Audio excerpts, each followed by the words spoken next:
Hello and welcome to Office Hours with Amber. I'm Amber and this is Office Hours. I am ill.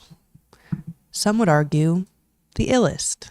I have a sore throat and that is leading me to being the worst version of myself, which is just I want to be in bed, I want to sleep, and I don't want to do nothing. Let's check the audio. Audio's working. Fantastic. Phone's away. This month on Office Hours with Amber, we are discussing PowerPoint like a pro. The reason I want to do inside of mostly this Excel series, I love all Microsoft Office. So it's like PowerPoint needs to get a little bit more credit than she deserves. She deserves more credit than she gets. You know what I'm saying? I'm sick. Don't hold me accountable. And also I got these fake nails for the wedding and it's becoming my personality. So I think we're going to keep them. I'm not going to look at them anymore. Today we're not focusing. We're going to try our best, but so this month we're doing PowerPoint like a pro because this all leads up to the ActiveCell conference in December. If you'd like to join me at the conference, go to theactivecell.com/shop for 10% off with the promo code PGPRO. Do I sound like an official YouTuber yet? I feel like one. Anyways, I am going to be giving a presentation at the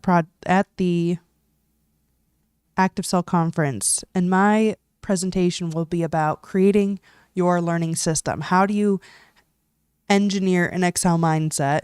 Essentially, how do you take all of the spark and the inspiration you feel at this conference and then make that into a system that actually helps you learn things. And the reason why I'm going to be presenting on this is because of this conference specifically.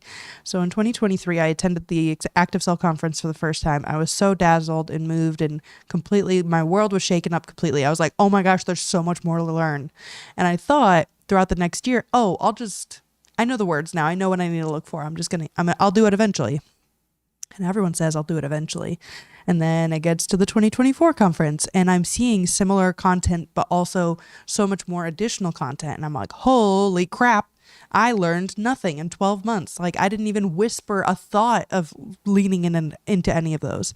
And when I saw everyone else kind of sprinting forward, I was like, oh, I'm being left behind in a place where I want to be at the front of the line, or at least like middle of the pack of this community. And so I don't think just because all this new tech is coming out, if you don't much care about staying current with the new technology, or let's say knitting. I don't care one lick about knitting. So if there is some new technique that came to that community, I personally not super into knitting, so it doesn't really matter that much to me. However, I do care a lot about the Excel community, and I care a lot about Excel because I use it all the freaking time. So I created a system, which you are watching it live right here, right now. The Office Hours with Amber program is how I've somehow coerced myself into learning 12 new things this year. Lambda, Power Query, Power Apps, the rest of them, financial modeling, OA Robot, all of these things that I was very interested in. And I mean, I would say with 80 to 85% success, I have been able to learn something new each month with the way that I've engineered it. So the presentation that I'm giving in December is about how I did it, the results of the case study of what Office Hours with Amber intended to do. Did it do that? And then how other people can create their own systems for themselves, because some people like daily kind of Duolingo-esque activities, and some people like giant rabbit hole deep dives, and some people like something in between. And so nothing ever fit me whenever I talk to other coaches or other trainers or other people, because I needed more of a flexible system based on the kind of energy I had that day, and then being able to adjust to the scales of what I'm dealing with. I'm rambling.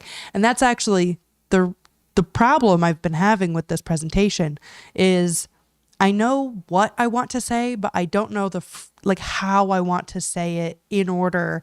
And that poses a really serious problem when you go to make PowerPoint slides, is if there's context that I had on slide 2, that's needed for slide 17. Or let's say I move what was slide 17 now up to slide 5, but the context is actually living in slide 15. That creates the whole feng shui problem. So today I'm going to be watching, usually I would be applying the principles that I learned in week 1, but since in week 1 I learned mostly about morph, which I've been using quite a lot of lately, I didn't find too many like technical PowerPoint innovations. So now morph is fantastic, do not get me wrong. There wasn't a ton of other ones, so that's where I'm probably gonna just lean into like presentation frameworks and kind of recipes on what I should be following. So it's like, do we create credibility with the audience before creating assessing pain points, or do we like create the value statement, or like what part comes first? So the nice thing is I know at the end of the day I could talk for an hour about what I'm passionate about. That's not the concern. It's more of how do I deliver value in a succinct enough way that people can get what they want and get what they paid for efficiently. And with all of those little variables around in my mind, of course, that's causing me to procrastinate because I'm so mixed up around myself. So we're going to see if industry professionals have created better frameworks that I can follow, because never claimed that I'm a PowerPoint expert. Well, I'm not a presentation expert. I am the professional of PowerPoint. But before we get into that meat and potatoes, a few cool updates. As you can recognize, we are how many weeks into the year? How many weeks in this year so far? This is week 42. We've done Office Hours with Amber for 42 weeks in a row, which is crazy because I was never the girl for consistency, but now I am. We no longer believe the limiting beliefs, and we're doing things. So we're 42 weeks in the year, but that leaves us only about 10 more weeks of the year.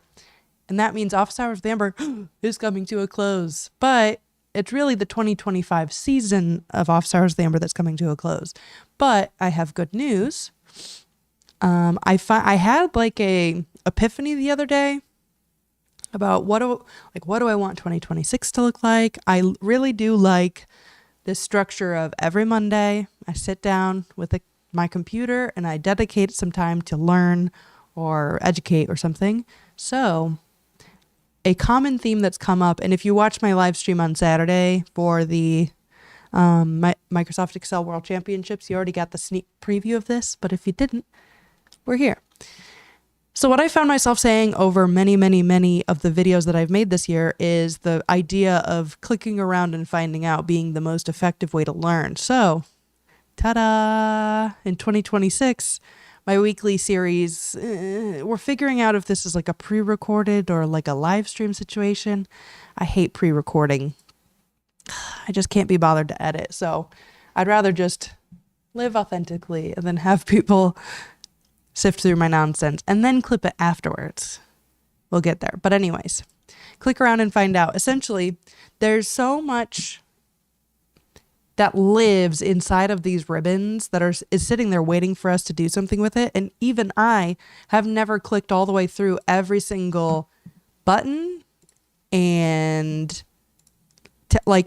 option, and I've never clicked through every single thing, especially in Excel. So that's where I'm going to practice what I preach. And especially, I think it's going to be good for the foundational educational playlist, because a lot of times there's the many levels of Excel users of never touched it before, messed with it a little and made a grocery list, knows what a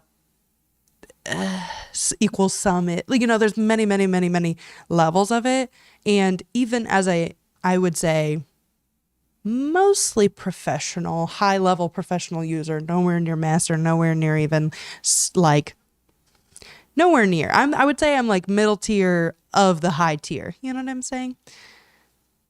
I even clicked around for like a few minutes and found three new functionalities I didn't know about in Excel.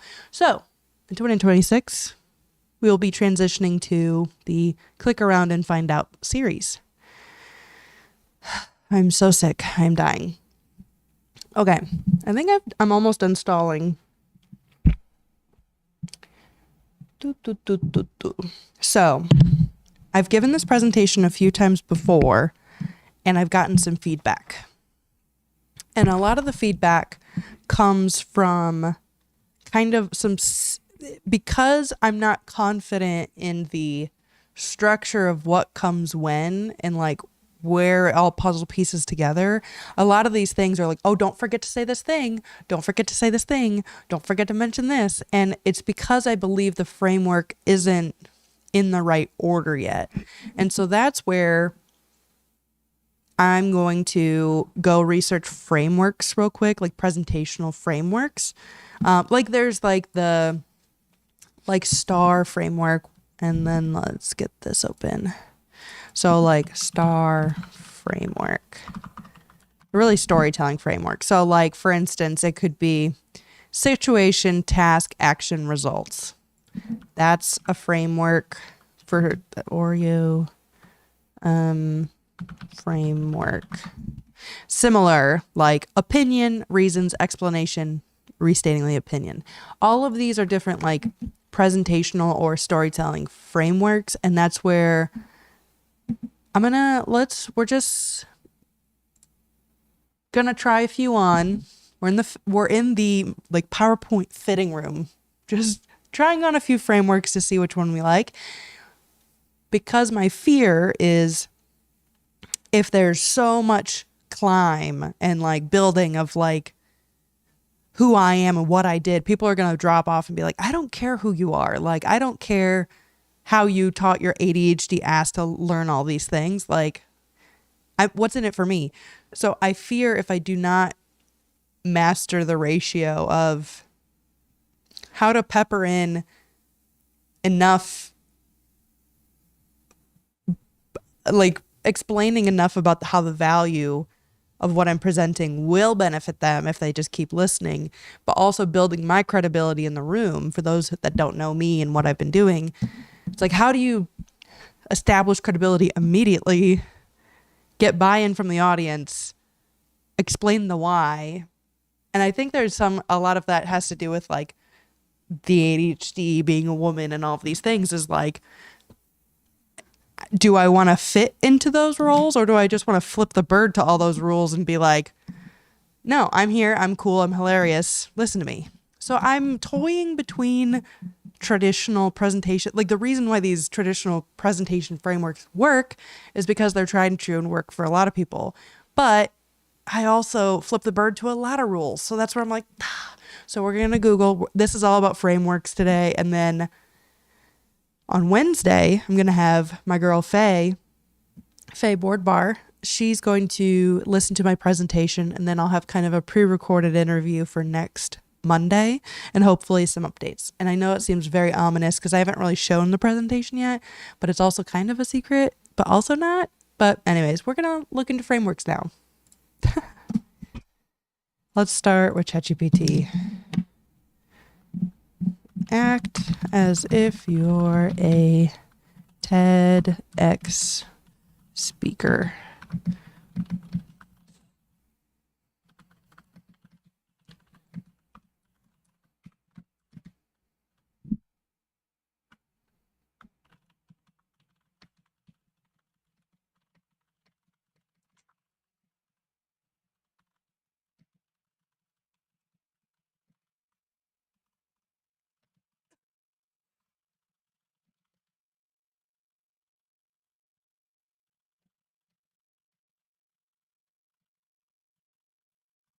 Okay, let's see what she says.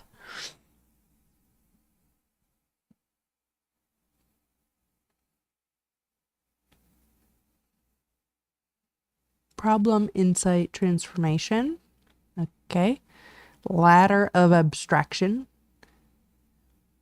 Move up and down between example, pattern, principle, application. Vivid example, zoom out to generalize, zoom in to show the application. I don't know what that means. Also, my cognition at this point is pretty much zero. Try my best. 3-layer story. Hook, real world event, question or paradox. Hard truth, the data, process, or complexity you discovered. Hope, what could be different if we solve it? Huh.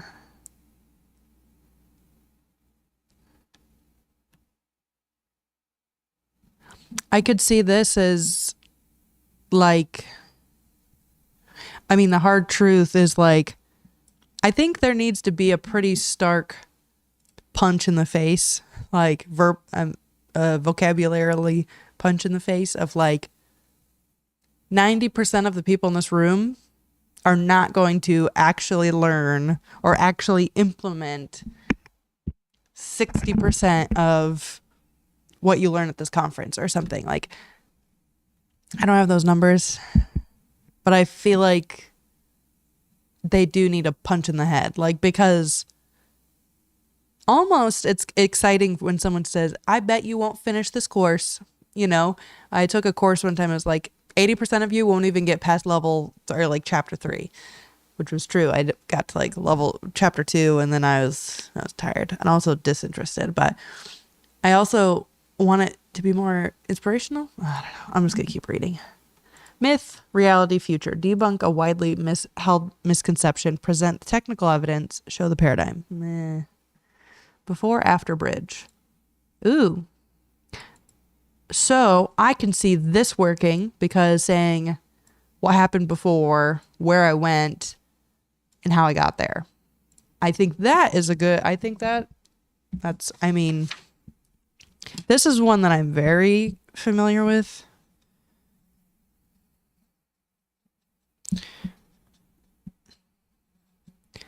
Because right now, I think what happens, sneak peek,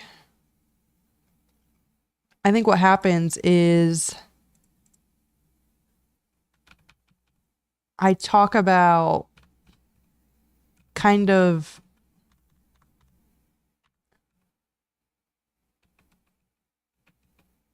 like I kind of do the before after. And this is the bridge. And I talk about how I got there, which is good. But this is my after. Like this is the after of saying like how I like I think really actually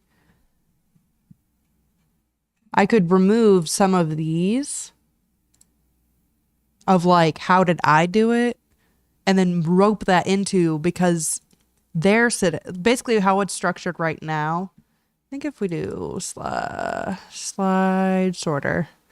Yeah, right now basically I have it in 3 sections of failure, my growth, creation. So like failed first, grew out of it. How do you create yours?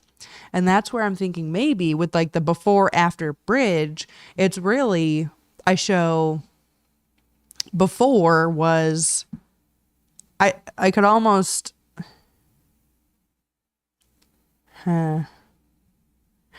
it would cut out a lot of my nonsense, but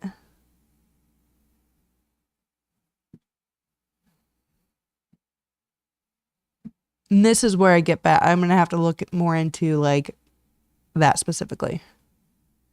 Cuz right now it's kind of like talking I'm doing too much. You know what I mean? But I like that idea of like instead of recreating this stuff, it's just tossing this stuff in to do it inside. Yeah. Okay. Data mechanism meeting. Start with numbers. Explain the system behavior behind it. Conclude with meaning. I don't want that one. Core topic.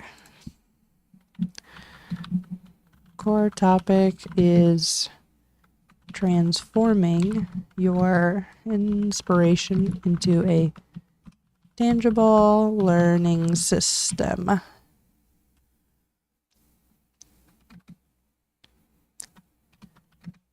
How technical?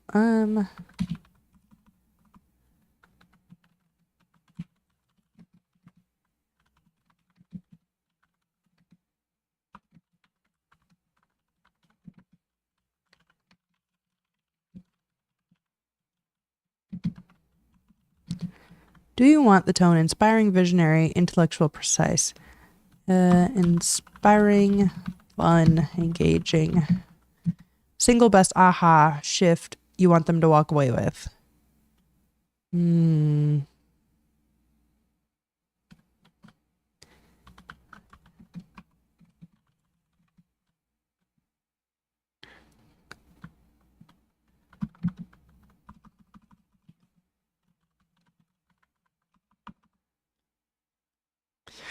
not a well-defined problem is half solved, but like if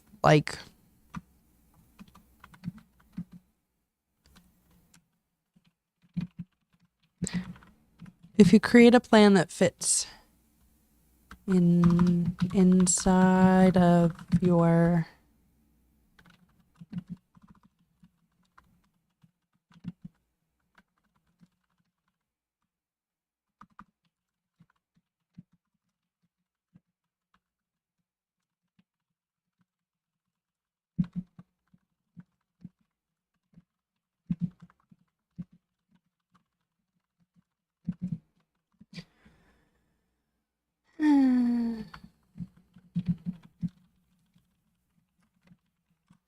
something like that.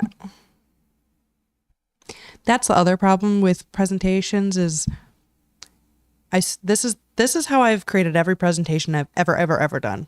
Starts with, hey, we want to do a presentation about this thing. And then I make some slides of like the key things that I think I want to talk about. But then I go into this like hyper perfectionism realm of like, okay, how do I make it the funniest, coolest, most hilarious, most impactful, smartest thing that I've ever presented, and everyone's going to love it so much. And then I can never finish that presentation because I've put such unrealistically high expectations on myself. And then it's like then it starts to shrink into like, okay, I have 2 weeks. What's the most I can get accomplished in that time? And I guess I should this is a good moment to heal the perfectionism. That's a sidebar with me and ChatGPT later, but as my business coach or my sales coach would say, you just gotta go do it. Just make the slides, present it. What doesn't work is you're gonna feel what doesn't work. So I have been doing practice presentations, but I need to just keep doing them.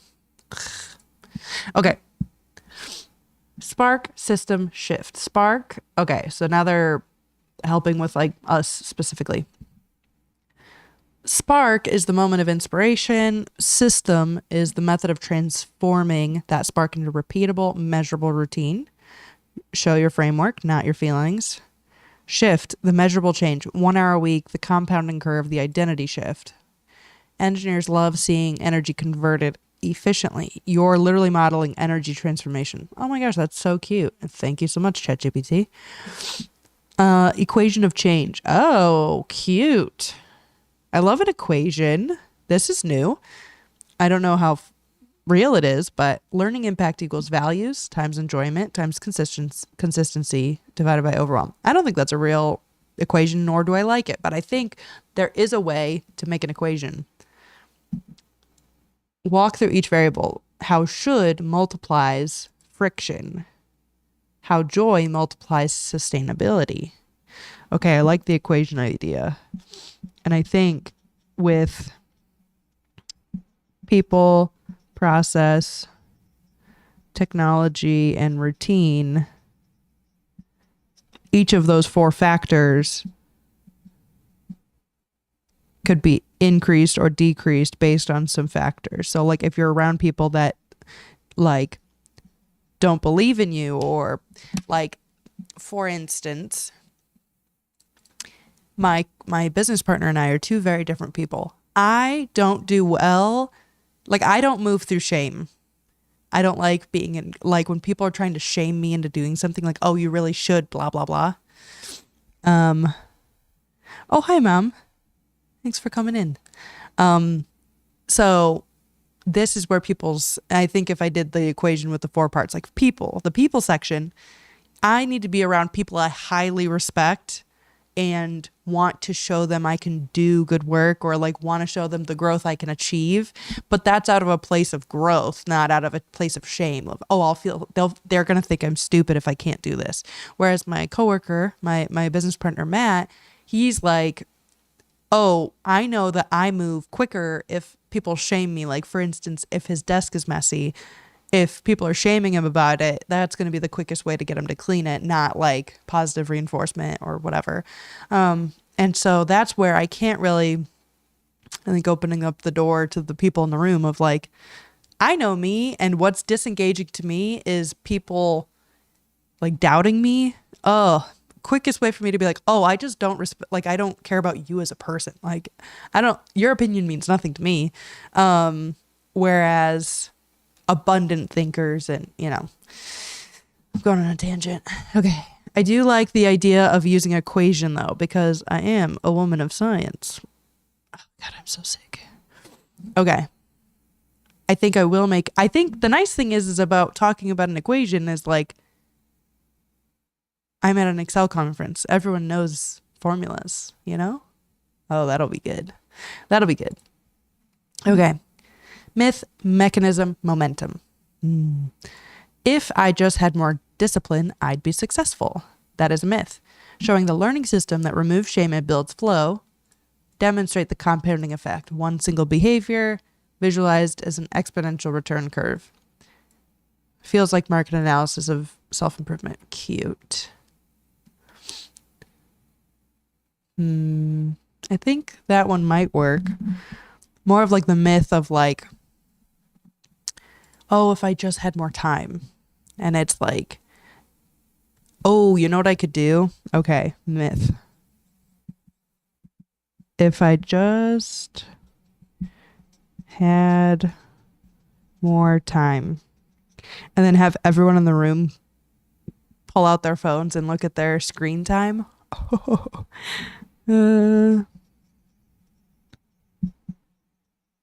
That would be interesting. And then put like a myth busted sign. Okay. I think that's good. I think I'm going to add that. Okay. Here we go. Input, throughput, output. Input, raw inspiration, goals, messy shoulds. Throughput, structured reflection and experimentation. Output, measurable skill and confidence. Mirrors Lean Six Sigma logic, bridges soft skills, and process engineering.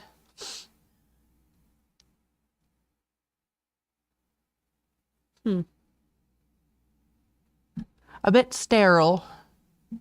We'll come back. Case narrative framework.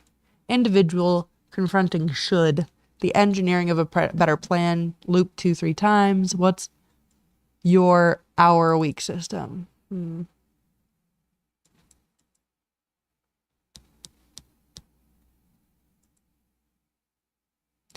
Let's watch some videos. I got not much brain left in me. Of pictures at work. How can you visualize what you think? How can we use the power of pictures at work? How can you visualize what you think, what you know, and make that accessible for others to improve collaboration? I have been obsessed with this question for 30 years, in 20 books, in 200 articles, in more than dozens of experiments. And what I found are amazing benefits that happen when you draw, when you use visualization software, when you sketch, when you doodle. You boost your creativity, you improve collaboration and communication, have better conflicts. And you also improve your decision quality when you visualize the information that you have. From HubSpot, and today I'm going to show you how to design a good PowerPoint presentation. If you enjoy this video, don't forget to like it and subscribe to our channel. Post any questions or suggestions you have in the comments below.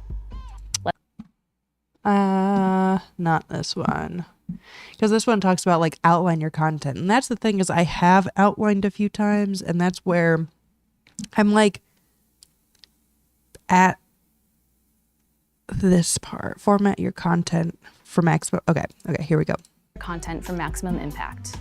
Most basic design work is done, and it's time to start filling in the information on your slides based on the text outline you created earlier. First, create a skeleton of how you're complex. Just titles and headers, a few tidbits of information, some details and images later, I promise. You should. Whether you like it or not, your audience is going to make value judgments about you, your organization, and your message within the first minute of your presentation. Want to ensure you start your presentation with a bang? The folks at the London Speaking Bureau suggest beginning with a dramatic, sharp opening, like a challenging question or poll. For example, you might say, "Everybody close your eyes. Now raise your hand if you've ever been rude to someone." You might also use a powerful statistic or I think I have to start with the myth of if I had more time, I would learn this thing. Because I think everyone's always like said that kind of a lot. The tricky part with that one is what I've encountered whenever I come into someone saying that to me. They'll start saying, oh, well, I just don't have time to do that. And then I'll go, okay, well, you're saying that you don't have like 1 hour to give. And then they'll say, well, I'm doing this and this and this. And they're talking about things that they're already passionately like fit into their values, driving them forward, like a growth project they're already working on. It's like, whoa. I'm not telling you to add this on top of your stuff. You already like what you're saying is that you're prioritizing the growth of this thing or that thing, and the growth you're experiencing is you've already got something you're achieving or wanting to go after. So that's where I'm like, maybe learning isn't your priority right now. Maybe you already sharpened the skills that are necessary to have that growth project happening. I'm not saying there's anything wrong with that. And I'm sure inside of that project, you're doing a lot of learning. So that's where I'm like, ooh. So those are the folks that are kind of interesting, because it's like I smell the like, not people pleaser, but like the high achiever, overachiever, where they're like, well, I could do that too. And it's like, whoa, I did not ask you to do all of this. I'm just saying, for anyone who says they want to prioritize learning and then says they don't have enough time, it's like, oh, well, you haven't really done inventory of your day of like, what do you need to remove to be able to open the door for your brain to have enough capacity to even learn that thing? And that's where I think okay, this is good, guys. I know you're not really talking back to me, but I'm talking out loud, which is helping. So even though this is pretty one way right now, you guys are helping me solidify some thoughts. Priority alignment, which is a part of my framework. Okay, that's good. Let's make sure that I'm not full of shit. Yeah. The beginning of this framework is, what do I value and what do I want? And that really comes down to like, what do I want to do? And like, this might even be a bit higher up than even what do I want. It's like,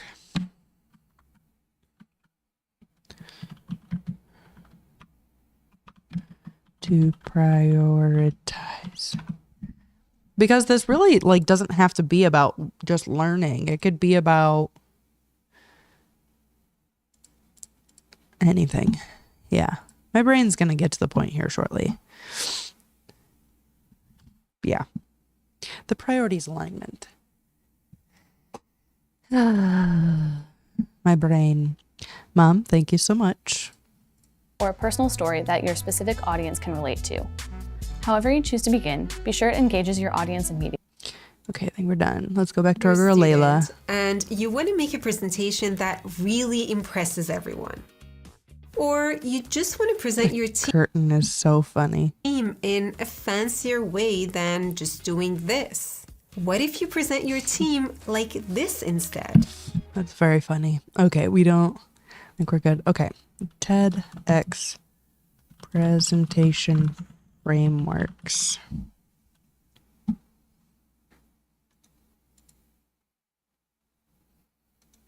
Three magic ingredients of amazing presentations.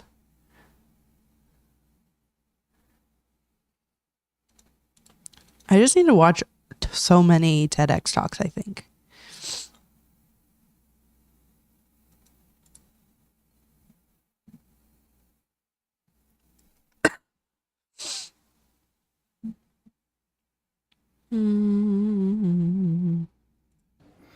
So why should you care? La la la.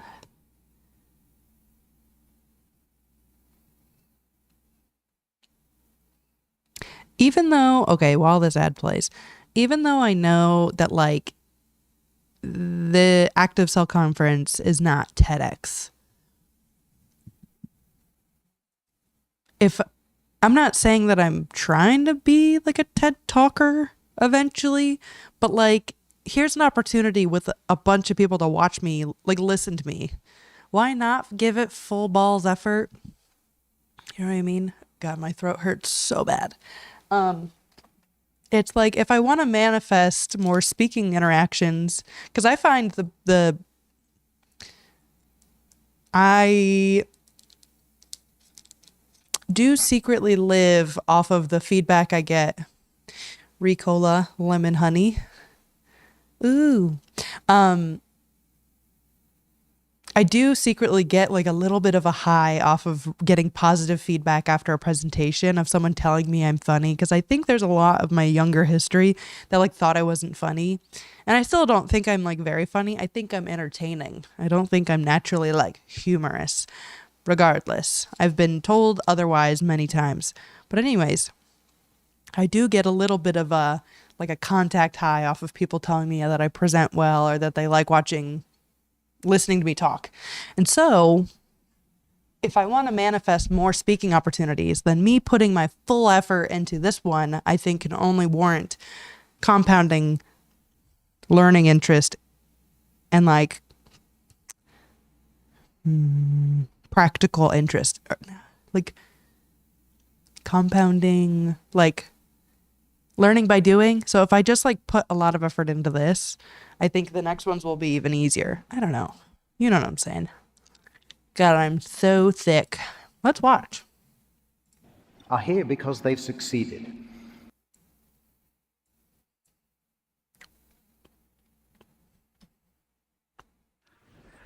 Most people who come to speak at TED are here because they've succeeded.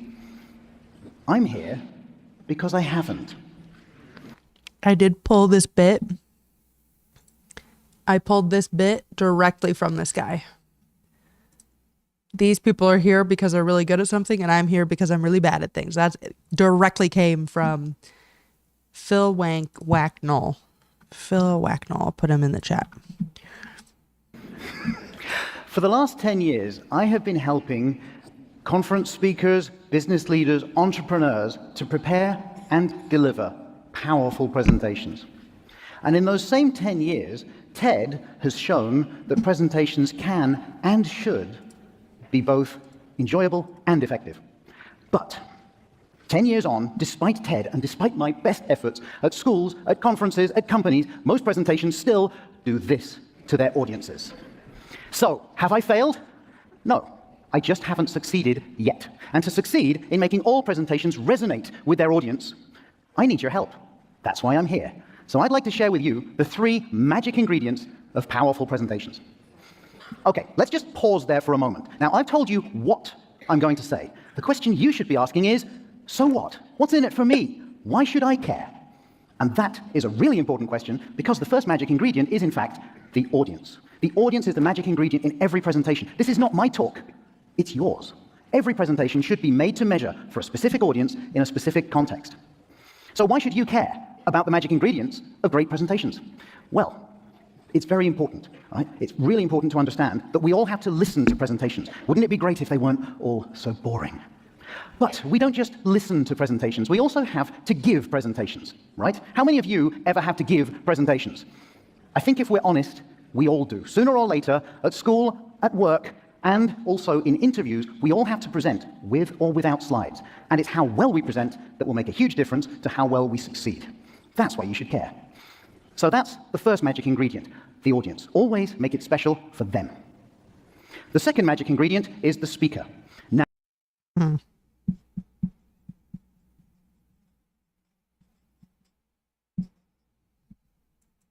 okay, you're probably looking at me and thinking, well, Phil, not very magical. Thanks, by the way. But it's really important that you put something of yourself in there, something only you can say. This doesn't mean you tell them what you had for breakfast, but it does mean that if someone else could give the exact same presentation in your place, then you didn't put anything personal into it. And that matters, because when you share, we care. So show why you care. Show why it's important to you. Tell us examples and stories from your experience. And that will make it more personal and more memorable. So those are the first 2 magic ingredients, the audience and the speaker. I know it doesn't sound very magical, but you'd be amazed how many presentations have neither of them. So the third magic ingredient is transformation. Now, most presentations aim only to inform their audience, and it doesn't work very well. Let me take out my magic wand here, because I'm going to do a disappearing trick. Because, like this guy, we forget most of what we hear. Ever find yourself working on a school paper, struggling? Quickly indeed. But good presentations are not about information. They are about transformation. They are about changing something in what your audience believes, in what they feel, in what they do. Imagine you are making a pitch to raise funds for a project or a startup.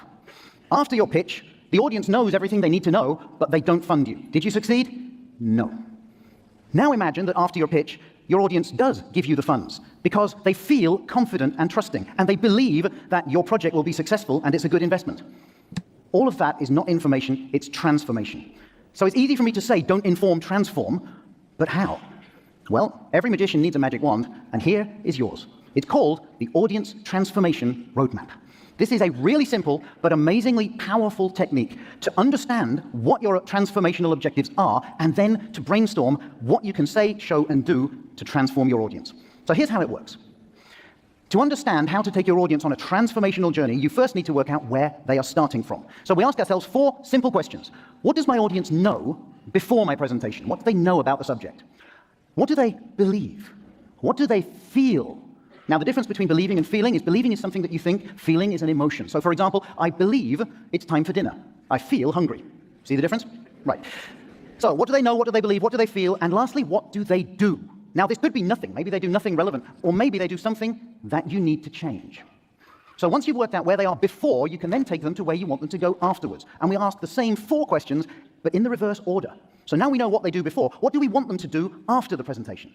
What do they need to feel? What should they believe differently to feel and do those things? And lastly, what do they need to know? And when you follow this process, you realize very quickly that the real transformations are not in what they know, it's in what they believe and feel and do. That's what makes the difference. Once we've understood where they are and where we need to take them, This guy's wicked. I love him. then we can fill in the transformation column with all of the ideas on what we can say in our presentation to make those transformations in our audience. And that gives us the content of the presentation. Clear so far? Maybe we should take an example. So let's take an example. Let's assume that I am going to make a presentation and I would like to explain the 3 magic ingredients of a great presentation, and I'd like to make my audience want to use the Audience Transformation Roadmap. So what does my audience know before the presentation? Well, they know that most The nice thing about this and why it's so applicable to me is it's kind of like a meta presentation. Like he's presenting about presentations. I'm trying to teach about learning to learn, like learning yourself to learn how to learn later. So that's why this one's pretty impactful for me.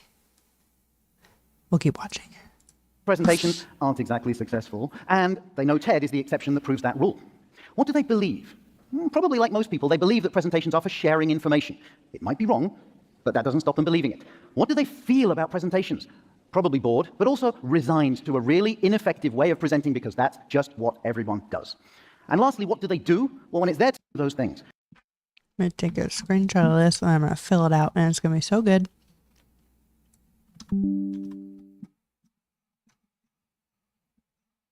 I think by filling that out is going to help me do this. And lastly, what do they need to know? Presentations.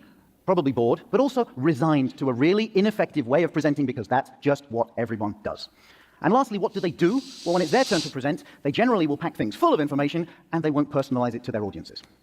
So what do I want them to do? All right, Our way of presenting. Let's do this. Okay. Oh my gosh, Alex, hi. Haven't seen you in so long. How are you doing? Learned a lot early to learn a lot as an adult now. Hell yeah. I feel like I'm a traditionally very lazy person.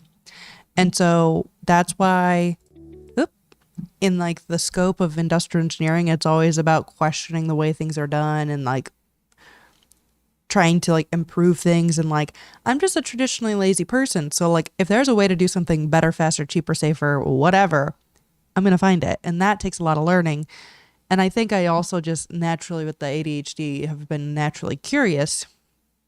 But there's also plenty I'm naturally not curious about, like the outdoors. I have no interest in camping. zero. I like tried for like half a second and I was like, oh yeah. Mm-mm. So it's like, how do we, yeah. I don't think I'm completing full thoughts right now, but okay. The audience members know, believe, feel, do in terms of learning. Know. So currently, I think they know they should care about lambdas, they should care about lets, and they should learn all of this stuff. They believe that they are too busy to learn everything, and there's too much going on. They feel overwhelmed, inspired, overwhelmed, drowning. Do likely nothing. Or a little bit of something. They'll compete maybe in some of the competitions, but naturally, not much. Because that's just what everyone does. And lastly, what do they do? Well, when it's their turn to present, they generally will pack things full of information and they won't personalize it to their audiences. So what do I want them to do after my presentation? Well, afterwards, I'm going to want them to aim to transform their audience every time they present, to change something in their audience. I'm going to need them to personalize their presentation every time. And also, I'd like them to use the audience transformation roadmap because I know it will help them to succeed. What do they need to feel to do those things? Well, if they still feel bored or resigned, they're not going to do very much. So they need to feel curious about this new technique. They need to feel motivated to try it and optimistic that it can work for them. What do they need to believe to feel those things? Well, they'll need to believe that the roadmap can actually help them to succeed in their presentations. And then lastly, well, what do they need to know to believe, feel, and do those things? Well, they'll need to know the 3 magic ingredients. That's pretty basic. They'll need to know presentations are bad at information but great at transformation. And they'll need to know how to use the audience transformation roadmap. I think I'm trying to lean too much into the roadmap instead of the after, but I think what they need to do is set aside time each week. Alex, one thing I will say is I'm lazy too, and sometimes I feel like an idiot, but I'm willing to learn, and that makes me not an idiot. So I'll always keep that in mind. You're already ahead of most people. Thank you so much. I had more thoughts on that. I think once I reframed my learning from should into could, which I know sounds like so cliche, tacky, and gross, but instead leaning out of scarcity mindset and the should and into like, I value efficiency. This thing could help me, blah, blah, blah. Instead of I should learn this because everybody else does, I think actually removed most of the mental barrier that I was experiencing, which it's funny. We often, like, I catch myself still saying should sometimes. But it's funny, like the laziest people on this planet are the smartest people because they will find the easiest way to do something that they have to do, and like likely assert enough boundaries to be like, oh, I don't want to do that. I'm not going to do that. And so I think we need to give it up for the lazies because we really be out here. Why work harder when I can work smarter? Okay, let's see what this guy has. Oh, come on. I do love SQL as well.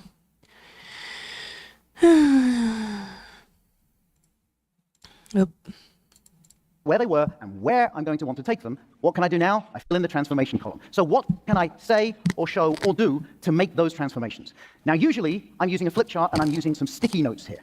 So I'm going to use virtual sticky notes. Let's start at the top. We're going to need to make sure they know the 3 magic ingredients, so I'm going to need to talk at some point about the audience, about the speaker, and the transformation. They need to know that presentations are bad at information, so maybe I should tell them that we forget most of what we hear very quickly. Perhaps I could find a visual way to show that as well. What next? They need to know how to use the roadmap, so I better show it to them, and I guess I could make it even clearer by going through an example. They need to believe that the roadmap can help them to succeed in their presentations. So I'll need to show how easy it is to take all of these sticky notes off of the transformation column and arrange them in a suitable order to create the storyline for their presentation. It really is a shortcut. Okay, now I need to make them curious. Now, to make them curious, I'm going to need to make them care. And to make them care, I need to show that I care. So I probably need to explain that most presentations really don't succeed and that I care about fixing that. And then to make them care, well, I'm going to need to maybe find out how relevant it is to them. Perhaps I could ask them how many of them actually need to present. And of course, I know the answer is pretty much everybody. I need to make them motivated and optimistic. Well, I can make them optimistic by explaining how easy this is to use, but also how powerful it is. And to motivate them to try it, well, I'm going to need to explain that presentations, successful presentations, can really make a difference to how well they succeed in life. And lastly, well, to make them do these things, I'll need a call to action which focuses on what I want them to do afterwards. I'm taking a full ass screenshot of this, and I think this is the roadmap I was looking for. So there we have it. That's a very accelerated version of the brainstorming, but it doesn't need to take long. What we have now is just enough relevant ideas on how we can transform our audience. So what happens next? Well, this is where I'm going to take my magic wand out again, because this is where the presentation magic happens. Because this is where you can take all of these sticky notes off of the transformation column, prepare a suitably magical storyline, and then arrange all of these ideas. That's so funny because look at this slide. If we look at the one that he just showed, it's very silly. Back into that storyline, and hey presto, there's my presentation. Taking a screenshot of that too. La la la la la. That's so funny. We're just gonna throw a new slide. There we go. Now you might recognize this one because this is the presentation that you have been watching for the last 10 minutes. And this is where we are now. Isn't that magic? Wow. So now you know what happens next. Next, I need to explain how simple this can be and how powerful. And it's so simple, it doesn't take an expert. Thousands of people have already used this technique to prepare and deliver fantastic presentations of all kinds, from TED Talks to the boardroom. But more than presentations, they've used it also for emails, for proposals, for preparing interviews, for preparing conferences. Basically, it works in any situation where you need to change what people believe, feel, and do. You really don't need a magic wand. This is all the magic you need. Oh, we love a prop. Thank you. Thank you. So now I need to give you a call to action, and here it is. Remember those 3 magic ingredients of every great presentation: the audience, the speaker, and the transformation you want to create in your audience. Try using the audience transformation roadmap for your next presentation, and you'll be amazed at how well your ideas resonate with your audience. And lastly, please remember, I need your help. I cannot cure the world of bad presentations on my own. But together, we really can make a difference. So by all means, share this with anyone you know who needs a dose of presentation magic. It could be your colleague, your teacher, your boss, but you all know someone. But most of all, every time you get to present, focus not on informing, but on transforming your audience. That's where the magic. Okay, I'm feeling inspired. You probably play 33 RPM records at 45 RPM because you can listen to more songs per hour.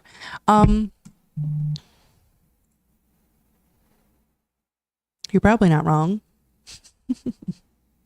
When it's a scenario of intaking information, I need them to pick it up.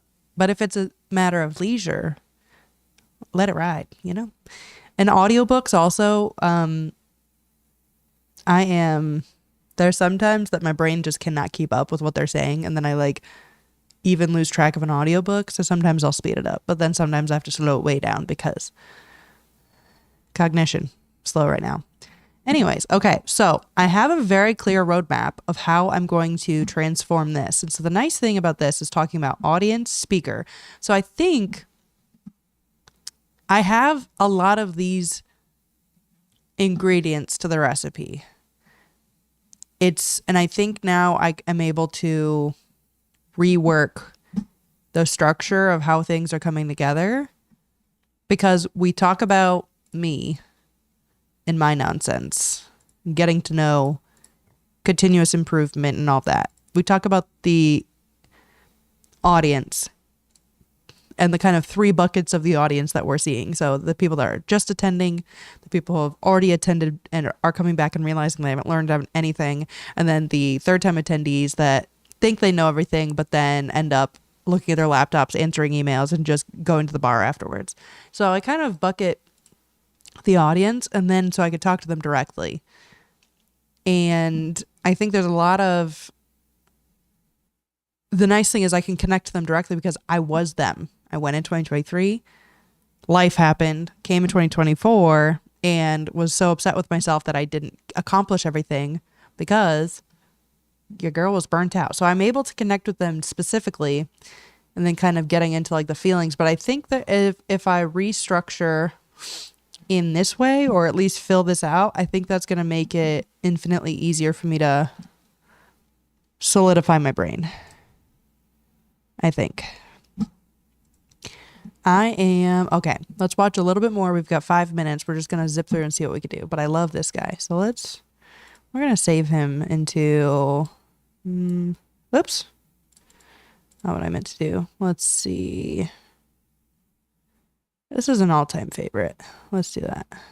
Maybe that one. Okay. Gamification. Is something of the past. But miraculously, everything's still functioning better than ever before. I'm going to come back to that. Terribly positive, it means not forgetting what you're going to say, which would be quite helpful. It means nobody laughing at you, unless you're trying to tell a joke. And it means not looking over and seeing people falling asleep, looking at their phones, or generally ignoring you. So and those are, by the way, 3 of the biggest fears of people subconsciously when they're about to speak in public. So I'm going to set my sights just a tiny bit higher than that and say that I would love it, as the only thing you take away from this talk, that next time you have to give a speech or a presentation or you're talking in a seminar or whatever it might be, that you just remember those 2 cups of coffee. And for the non-coffee drinkers amongst you, peppermint tea, even a beer is absolutely fine. Because the sad truth is that however hard we work at what we're going to say, however much we learn the facts and the figures and all these things, that a typical member of this audience, this time tomorrow, I will be amazed if you remember more than one thing I've said. Or more than one thing that any of the other amazing speakers with their brilliant stories have said, because we just live in such a phenomenally noisy, busy world. We've got WhatsApps and streams and apps and things to watch and things to do and things to learn. And we've got dates to go on and games to go to. By this time tomorrow, these talks will be a distant, distant memory. And it's extraordinary how our brains are relatively selective about what we remember. Now, this doesn't help, and I include myself in amongst this. This doesn't help the nervous public speaker. Now, that fear is a real problem, because it means that we approach our speeches already worried about how we're going to look and sound. And it's why often we do things that are a bit unlike us. Well, the nice thing is I don't really super care about how I look or sound because I already know I'm an idiot. So, haha. Took that Some off. people just start talking really, really quickly and they get to the context, they just can't stop. And other people freeze and they just stand absolutely still and all the energy drains from them and they start to talk in a monotone. Isn't so great for being heard. This is the fight or flight response. And it means that when we are under pressure and we feel that spotlight on us, we just start to behave in very unnatural ways. Now, this is where I come back to the cup of coffee. Because if after this I bump into one or two of you at the canteen, we have a chat, and you ask me what I'm doing for the rest of the weekend, I hope, if you have a football shirt on, I might say I'm looking forward to watching a game on telly, and I might give you the absolute highlight of what I'm up to, see if it connects, see how you react. I might say, God, I'm knackered after all that prep for TED. I'm going to spend the rest of the weekend watching box sets on TV. What I probably wouldn't say is, thank you so much for asking that question. I'm going to break the weekend down into 12 points. And I'm going to talk through each point one by one and break the weekend into segments. But before I do that, I'd like to introduce the concept of the weekend. And I'd like to talk about the weekend as a post-industrial concept. It didn't really exist before the Industrial Revolution. If I talk like that, would you think I'm slightly unusual? And we to laugh about this stuff, and I laugh about it a lot, but actually, when we're under pressure, particularly in a professional situation or a student having to give a seminar that really matters, we start to talk in that way. Let me tell you about 2 jobs I've done relatively recently. And I'll keep the names of the places anonymous to protect the innocent. So a few months ago, I went to another university campus where the human resources... I'm going to come back to that one. I'm going to put that in the chat for now because I feel like it's going to be good. Okay. It has been 58 minutes and I am fading fast. I've got a lot of work to do on this presentation and I'm hoping to have it completely finalized before the end of the month so I can do it on the community live stream, which is 2 Mondays from now. I'm dying a slow death. But yes, I'm going to try to do the full presentation or at least like a half of it to like hopefully get some feedback on the parts that I haven't done before. I've got a lot of good ideas. It's just like these good ideas have to end up in a tangible PowerPoint and I just got to do it, which I think with a Ritalin and a little bit of magic, I think I can do. Obviously this all leads up to the Active Cell conference in December. So if you'd like to join me again, the discount code is PeachyPro at theactivecell.com/shop. Eventually I'll get good at OBS, but for now I'm going to go sleep because I'm very tired. My body is shutting down. But anyways, it has been so nice talking to you guys. And I'll chit chat with you later. Goodbye.